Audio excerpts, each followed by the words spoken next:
Elijah, you answer by fire, God of Daniel.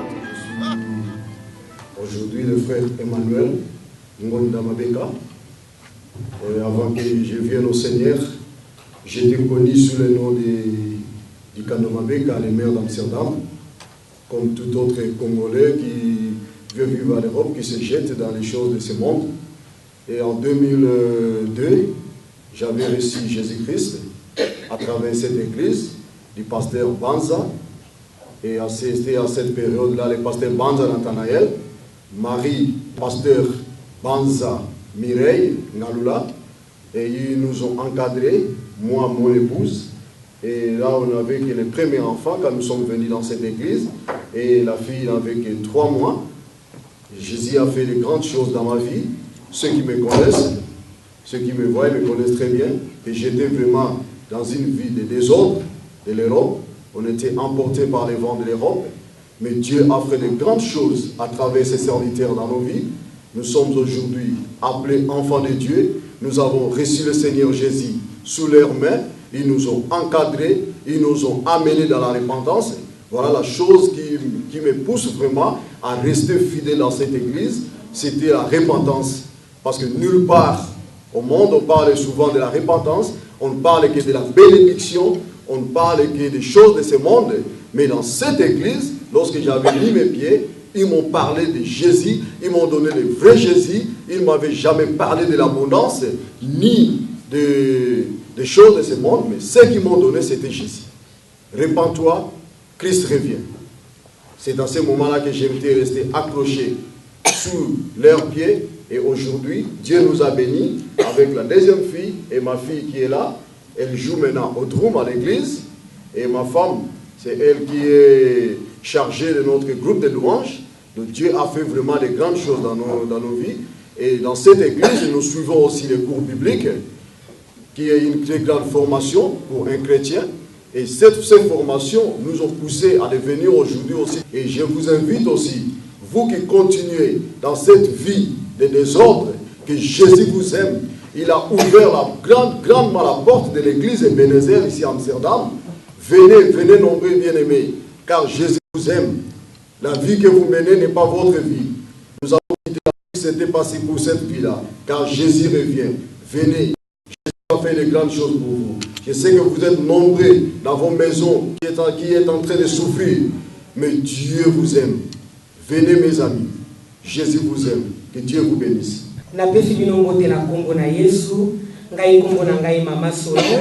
Naza marié, na papa Ngonda, naza mère de 2 enfants.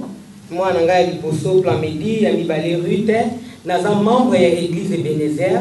Papa nanga pasteur Nathanaël Banza, maman nanga pasteur Mireille. Nayaki na église Oyo, na sali 10 ans.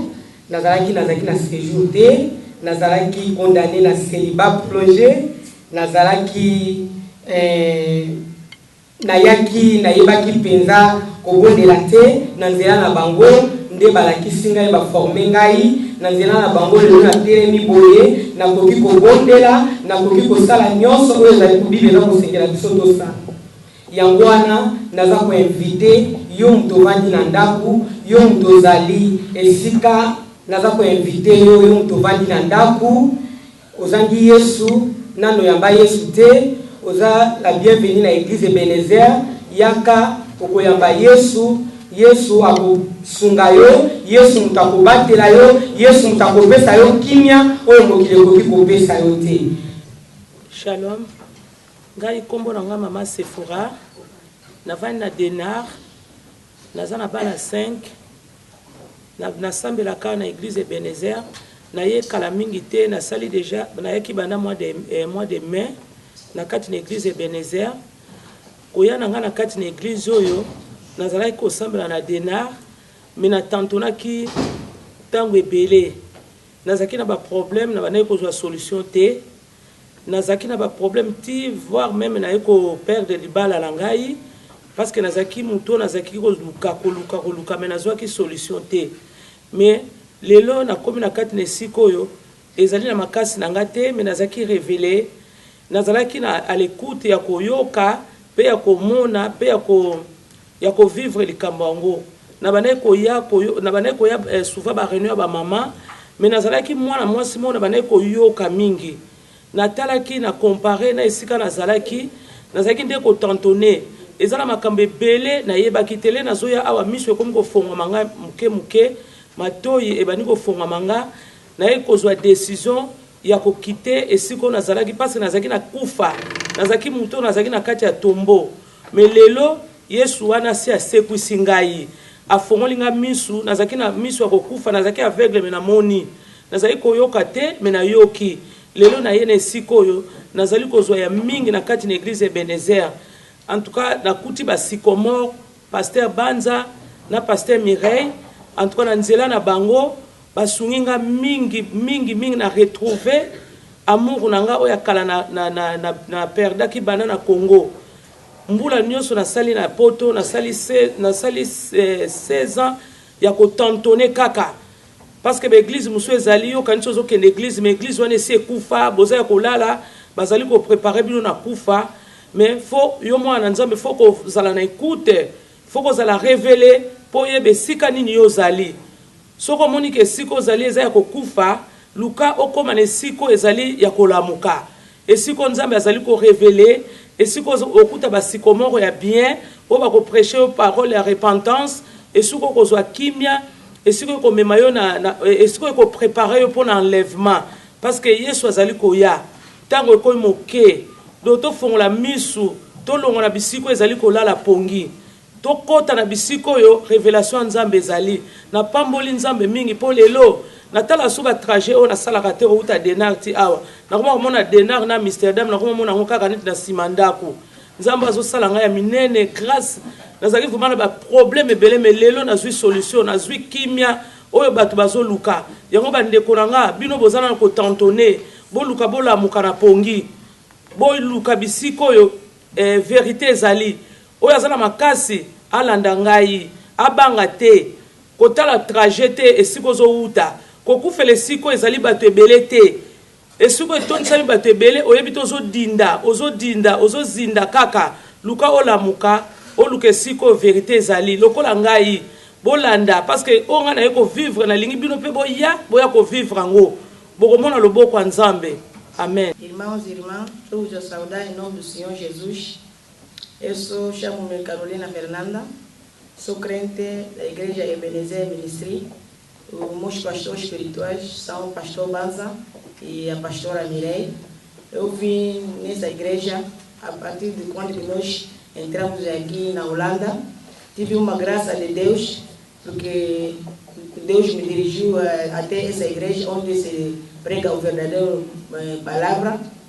Vim em 2001, eu não tinha papéis, não tínhamos documentos, vivíamos no centro, mas no caminho dos meus pastores, pelas orações deles, pela ajuda do Espírito Santo também, nos ajudaram, conseguimos o papel, embora que não foi tão difícil. E nesse momento que estamos falando, já temos a nacionalidade holandesa. E aqui não ouvimos só a palavra do Senhor, mas também os ensinamentos, o estudo bíblico, e como enquadrar os nossos filhos, como ser uma boa mulher dentro de uma casa, ou uma boa esposa perante o esposo. Todos os ensinamentos aprendemos aqui no caminho dos nossos pastores. Também temos tido vários seminários, convenções das mamãs, até no Israel também estamos viajando pelas convenções das mamãs. E estou a convidar principalmente as mulheres, quando nós temos seminários, não é bom participar dos nossos seminários. Ali vais ouvir como enquadrar os seus filhos dentro da casa. Nós estudamos aqui na Europa como é tão difícil uma mãe ou um lar ter crianças ou filhos enquadrados nesse país que tudo é permitido, mas pela ajuda da palavra de Deus e nossos pastores, temos tido aquela graça de saber como enquadrar nossos filhos nesse país onde é tudo autorizado. E aqui estou com as minhas crianças ou meus filhos, quando nós vemos a grande Naira tinha 10 anos, hoje é enquadrada na igreja, costuma cantar, a outra é Zuraima, também viemos e tinha 6 anos, hoje também está bem enquadrada, costuma jogar no piano, e a pequena é o Moisés também, viemos com ele não tinha 1 ano, tivemos um grande problema da doença, mas pela ajuda das orações também, Deus ajudou nessa igreja e buscamos convidar todos os irmãos e irmãs que não têm onde cultuar, estão bem-vindos nessa igreja de Ebenezer, ou irmãos também que se sentem que estão muito longe, não convém ver a distância, porque eu saio em Cativaike, aqueles transportes que eu tenho pagado, tenho recebido o troco das bênçãos que nós temos tido em casa pelos transportes que nós pagamos. Por isso, estou a convidar todas as mamães, todos os papais, irmãos, crianças, sejam bem-vindos, as portas de Ebenezer estão abertas para todos, ou aqueles que também não conhecem Jesus, porque nesse momento estamos a ver como que o mundo está girando, podemos tirar o exemplo do Japão, então tens que ter uma verdadeira palavra no coração, que tens que aceitar Jesus. Quando o mundo está mexendo, quem está em Jesus está a construir a vida dele em cima de uma pedra. Por isso estamos aqui, todos convidados, vêm e aceitam Jesus, que está quase, está na porta, está vindo, porque o mundo está quase no fim.